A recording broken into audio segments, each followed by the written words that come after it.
गारुड़ पुराण। हिंदू धर्मानुसार जब किसी के घर में किसी की मौत हो जाती है तो 13 दिन तक गरुड़ पुराण का पाठ रखा जाता है।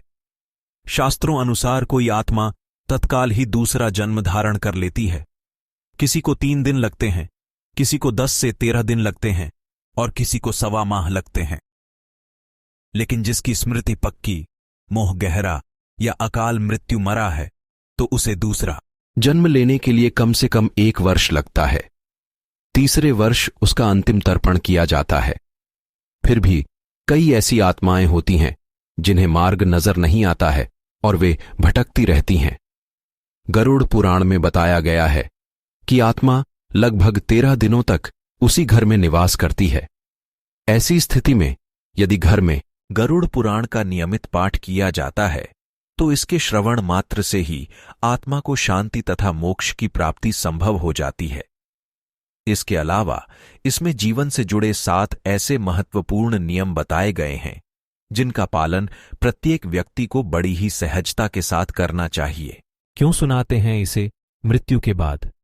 गरुड़ पुराण में मृत्यु के पहले और बाद की स्थिति के बारे में बताया गया है। इसीलिए यह पुराण मृतक को सुनाया जाता है। 13 दिनों तक मृतक अपनों के बीच ही रहता है। इस दौरान गरुड़ पुराण का पाठ रखने से वह स्वर्ग, नरक, गति, सद्गति, अधोगति, दुर्गति आदि तरह की गतियों के बारे में जान लेता है। जब मृत्यु के उपरांत घर में गरुड़ पुराण का पाठ होता है तो इस बहाने मृतक के परिजन यह जान लेते हैं कि बुराई क्या है और सद्गति किस तरह के कर्मों से मिलती है, ताकि मृतक और उसके परिजन दोनों ही यह भली भांति जान लें कि उच्च लोक की यात्रा करने के लिए कौन से कर्म करना चाहिए। गरुड़ पुराण हमें सत्कर्मों के लिए प्रेरित करता है। सत्कर्म और सुमति से ही सद्गति और मुक्ति मिलती है। 6. गरुड़ पुराण में व्यक्ति के कर्मों के आधार पर दंड स्वरूप मिलने वाले विभिन्न नरकों के बारे में बताया गया है।